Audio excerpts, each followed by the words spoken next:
One world, one people. One world, one people. Yeah, that's the title of the Falcon and Winter Soldier finale. Season 1, episode 6. I say season 1, episode 6 because I believe there are some discussions, circulating about potential season 2, which, to be completely honest, I would be down to see. So, I watched the finale twice already. So if you don't want any kind of spoilers, just feel free to click off the video and just come back as soon as you finish it up. But just to be honest, if you have gotten on the internet since like 3:01 a.m., you've probably seen spoilers, no doubt. But go ahead and like the video, hit the subscribe button, hit the bell icon and select all, and follow me on social media. Links are in the description below. Sadly, these videos haven't done as well as I had hoped. I've done reviews for every single episode. I know that, episode 3 and 4, I crammed it together because I didn't review those separately. I was busy at the time, but I did enjoy watching the series. It didn't have the same level of discussion points or talking points as WandaVision, but I liked it for what it was. 6 episodes. I do feel disappointed because, I did hope that I was hoping that the final episode would be just a little bit longer. I mean, last week was a long episode and it covered a lot, but this one, I feel like it was really rushed in some places. It's being the finale. I mean, like the first half of the episode is fight, fight, fight, fight, fight. Sam's new Captain America outfit, loved it. I mean, if you read the comics, then you should just be like, oh my God, this is amazing. Or I did see the toy line for the series like 3 weeks ago, so I knew what the suit was going to look like. But like I said, I read the comics, so I'm like, damn, that looks like a great replica of the suit from the comics on this figure. I can't wait to see it on screen. And a slight complaint I had is, this took place during night. Like the first half of the episode was like, the GRC organization voting on moving the blip people and, the flag smasher stopping them. So the first half of the episode took place at night. So there weren't a lot of great lit shots, of the suit. I mean, you have the room that has the red light when he fights the Leaper, and then he's in like a construction area fighting. And I think the best lighting is when he's on camera, talking to the government officials and whatnot. And we had some scenes with the wings out, but I was kind of upset because the majority of Sam's action scenes was, chasing down a helicopter. I was glad to see Red Wing brought back. I was happy to see him, after Carly killed him, quote unquote, killed the robot in episode 2. I was like, okay, this bitch has to die for that. But he's all back and ready for action. Honestly, I felt John Walker was my favorite character of the episode. Don't get me wrong, the Isaiah Bradley storyline, I love that. I love the statue he got in the Captain America Museum. That was such a touching moment. But in terms of like a character who had been in, pretty much every episode, I think John Walker's redemption arc, if you will, was my favorite to see. Carly, I feel like they dialed Carly up to be more of an irredeemable asshole this episode. I mean, even her own followers began to really, really, really doubt her plans. That's not to say some of them weren't, for her just killing people randomly in previous episodes.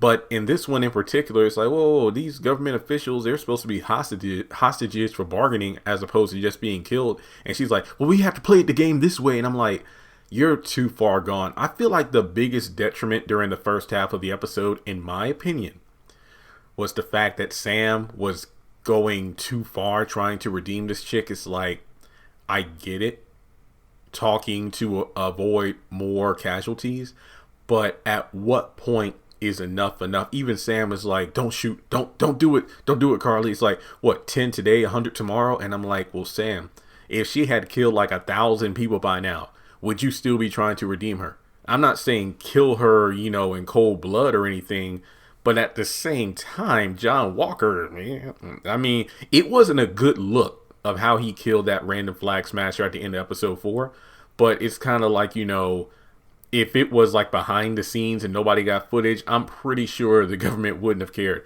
But in this situation, it's like, this chick, she is not backing down. She took hostages. Hell, she even set one of the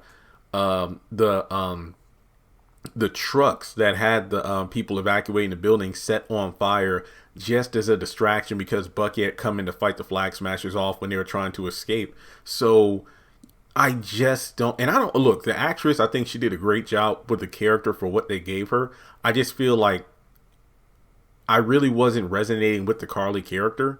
Like, I understand where she was coming from, but at the same time, it's like, it really gave me the Batman Joker vibes where, you know, Joker kills like 5,000 people in Gotham, but Batman's like, he can still be reformed. I'm not going to kill him. He's going to go back to Arkham, even though he's going to just break out again and do things on a grander scale. If you read Joker War last year, then you know I'm going at with this, where Joker basically, just the city of Gotham was just a hell, even more so than normal. Yet there was, oh, I'm not going to kill you. And it's like, when Harley Quinn is the voice of reason, you know you need to kind of rethink your boundaries. But, you know, let's just bring up, I don't mean to segue too far, but I was having an interesting, no, I didn't have this discussion. I was listening to a discussion about this online where some people were like, I know people give Batman a hard time for not killing his villains, but is it really Batman's fault for, like, you know, Joker and whatnot escaping and whatnot, or not getting the death sentence? Is that more so on the legal system of Gotham? And I'm like, well, that's not a bad point, but at the same time, it's like, I just feel like a person who commits mass genocide shouldn't have the same leniency as somebody who shoplifts or something along those lines. I mean, you know, I'm not saying I will be the one to pull the trigger or the switch on the electric chair, but I'm just saying, like, at what point does a person become too far gone that it's like, okay, I think it's time to take things to the next level. I mean, Zemo was right. I wholeheartedly agree with Zemo. I mean, it's one thing for his own selfish agenda in order to get rid of super powered individuals because of how they are put on pedestals and become, well, sometimes gods who abuse their power. But at the same time, he made a good point about he knows what he's talking about. He knows about corruption and whatnot, so he could just tell with Carly. I think it was in episode 4, right? That's when that's when Sam and Carly had a good discussion. But at the same time, it's like, nah, Sam, you gotta let this chick know. It's like, this fool almost got shot in the head trying to convince Carly to stop, and she literally was wailing on him. If you watch Pokemon, the first movie, when they're fighting the clones, like when the Pokemon are fighting the clones of themselves, and Ash's Pikachu refuses to fight, so his clone just starts whooping his ass, and then it gets to the point where he's crying and he's just slapping Pikachu because he's not fighting back. That's honestly what I felt like watching the scene between Sam and Carly. But moving forward, Sharon is the power broker. Oh wow, I'm shocked. But Emily Van can't find as hell, so I don't care. But basically, she shoots Batroff, the Leaper, because he comes up and is like, oh, you're the power broker, huh? Well, you owe me 4 times what you originally said, or I'm going to tell everyone who you are. But basically, she shoots him. It's like a 3-way standoff where Sharon shoots the Leaper, and then Carly shoots Sharon. And obviously, Sam didn't hear the part about Sharon being the power broker, so he comes in trying to like, hey, we need to calm down. What's going on here? So when Carly is about to shoot Sam, Sharon gets up and, you know, puts some bullets in her, and she's dying. And I'm thinking to myself, why didn't Sam try to save Sharon by taking her to get medical attention? But then again, later on, her and Bucky are seen in the street, and it's like, you know, oh yeah, she wouldn't listen to me by getting medical attention, probably because of the whole, you know, lack of a pardon, so she didn't want to draw attention to herself. But at the same time, you know, I guess it's because maybe Sam was like, hey, let's get you some medical attention, and she was like, no. But then again, that's not the case, because later on when Sam approaches Sharon about medical attention, Bucky's like, she's going to say no, which she does. So I feel like they were really trying to heavy hand Carly trying to be reformed when I wasn't buying it. I mean, you could tell we're almost at the 10-minute mark, and I've talked about mostly that aspect of the episode. But I mean, yeah, these were some decent action scenes, and I do feel like John Walker stole the show. Look, I know for the do-it-yourself, make makeshift shield. It looked pretty damn good until it got crushed like a soda can. But other than that, I did think John Walker had some great moments. I think another thing that pissed me off is when Carly was like, Lamar's life didn't matter. And I'm like, I didn't mean to kill your friend. I'm not trying to kill people who don't matter. Lamar didn't matter. I was like, kill this bitch, John. You got my, yeah, kill her. She got to die. And other than that, you know, even when Bucky was on the phone trying to de-escalate the situation, I appreciated that. But at the same time, I felt like, Bucky, you should have known this was just a distraction. I mean, to keep you occupied until the hostages were loaded in the trucks and whatnot. I just felt like even Sharon was like, you had one job, Bucky. And I was like, you know what, ma'am, I agree with you there. So I think John's greatest moment was when he had a chance to go after Carly, but he saw one of the trucks being, oh yeah, that's right. Aside from the one truck that was set on fire before Bucky saved the people, she took the other truck with the remaining hostages and drove that almost off a construction site in order to kill those people as a distraction. And again, I'm just like, okay, yeah, no, she gotta go. But John had the moment to go after her, but opted to go after the hostages instead. And when he's trying to pull the truck off the ledge, here come these other flag smashers wailing on him, causing him to fall. Oh yeah, Carly was in that group too, so he fails saving them. But then thankfully Sam comes in to save the day with Red Wing. But then we almost have like a brief little team up. I think my favorite Carly moment of the episode is like when she sees Sam land with the shield and everything. It's like, you of all people bought into that bullshit. I do admit that was pretty funny. But, you know, we see like a brief teaming up of Walker, Bucky, and Sam trying to hunt down the flag smashers. But, you know, that leads to what I've already said before. Sharon reveals herself to be the power broker. Basically, she took in Carly and the other refugees and gave them the super soldier serum. And, yeah, she betrayed the power broker. So after that, we have one of the, remember in Winter Soldier, after Steve gave the speech to S.H.I.E.L.D. about how there are Hydra agents within the building, and, you know, I'm not the only one who's willing to fight. And then after he was done, Sam was like, so did you write all that down, or was that off the top of your head? When Sam gave his speech, I felt like Steve Rogers, he would have been proud. Oh yeah, there was that one moment where Falcon, or excuse me, Captain America, saved the helicopter from falling on the bridge by, you know, using his shield and vibranium wings for the helicopter to bounce off and fall into the water, and people were cheering and whatnot. And then after he saved the hostages, there was this great moment where a black man is like, whoa, yeah, Black Falcon, and another black man is like, no, that's Captain America right there. And I was like, yeah. So when Sam was giving his great speech, which, look, I'm black, so I appreciated it. You know, I've been looking online. Some people's like, oh, I hate when Marvel does this, you know, shoehorn in politics. Captain America, if it wasn't about black people, look at the Captain America movie. Freaking politics and Captain America go hand in hand. But here's my thing with this. I love the way it was kind of like self-aware. It's like, look, I know every time I pick up this thing in regards to the shield, the stars and stripes, I know people are going to be looking at me with nasty stares and whatnot. Even right now, I can feel it. And I can't do the speech justice. I mean, you got to watch the episode yourself, because like Anthony Mack just destroyed this speech. It was amazing. Like seeing Isaiah and his grandson watching, even Torres. I will admit, I think for me, the one mid-credit scene we do get is when Sharon gets her pardon, but then we find out she's only going to go back to one of her old jobs with like the CIA or whatnot in order to use American secrets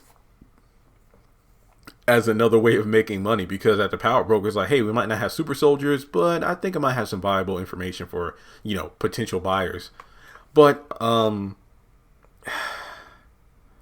was hoping we would have got a scene of Torres working on the wings. Like, even if he didn't show up as the Falcon in the final fight, it would have been interesting just to see him, you know, working on the wings, except for like a blink and you miss a cameo during Sam's speech.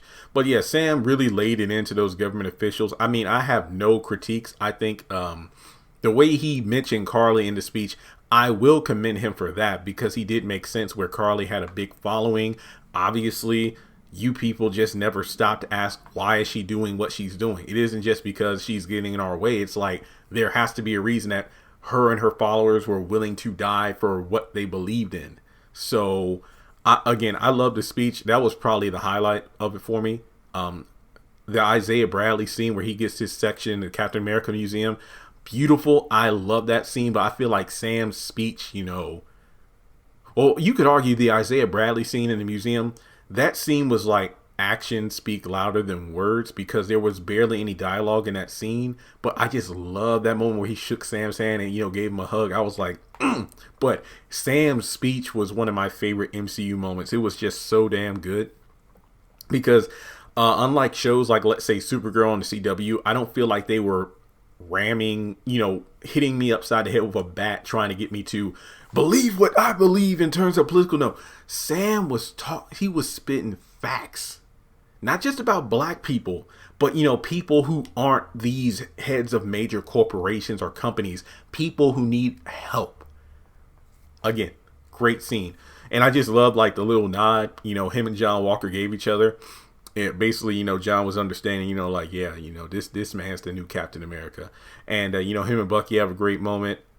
When he quotes like Abraham Lincoln because him and Bucky worked together to trick the other Flag Smashers into getting arrested. And then, of course, later on he gets the U.S. agent outfit and whatnot from Val. Oh, excuse me, not Val. And I love that we get him, getting a bit of a redemption arc. I do wish that we probably could have gotten a scene of him and the government officials he attempted to save because even though he was stripped of everything, he did try to do the right thing. So even if it was nothing more than an apology or at least giving him the benefits and whatnot that he lost. But I guess because since they were back in that government building when he got the U.S. agent outfit, Val is part of the government, so I'm pretty sure he's going to be compensated for his efforts. So I do feel happy for him. Sad for Lamar, but happy that Walker can still fight the good fight. Love like the ending scenes, with Sam back at home. I was disappointed though. I was hoping that we would have seen the boat, to see if they finally got that up and working. I'm assuming they did. Just the people having a good time partying. Bucky made amends by confessing to Mr. Namajima. I forgot the old man he used to hang out with. He admitted to killing his son. That's the Winter Soldier. He gave his therapist a gift. Basically, all the names in the book were crossed off. Zemo, I love the fact that his butler blew up those super soldiers. So Zemo's reaction to that was priceless. And just want to make sure I covered everything. Yeah, for the most part, I think I covered everything in the episode. But like I said, I do feel like it could have been a bit longer.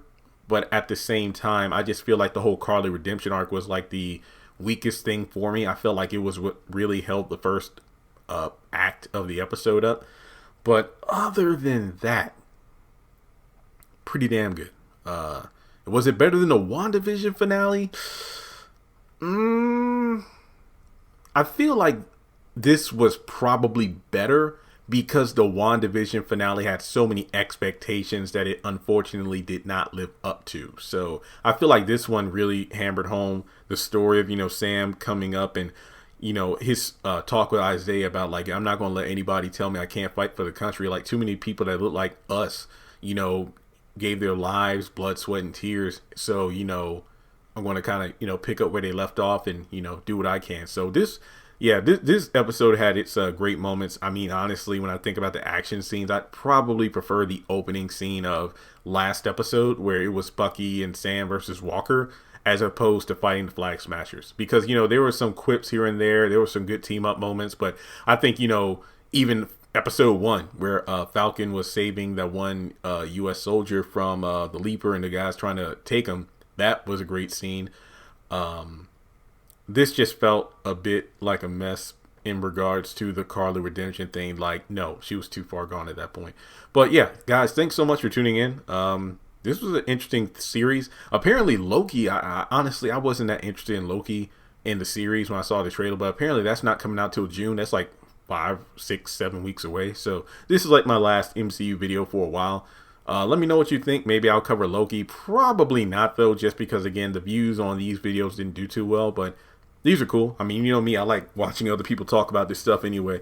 So if you want to donate to the channel, feel free to do so on PayPal or Cash App. And with that being said, I'll talk to you later.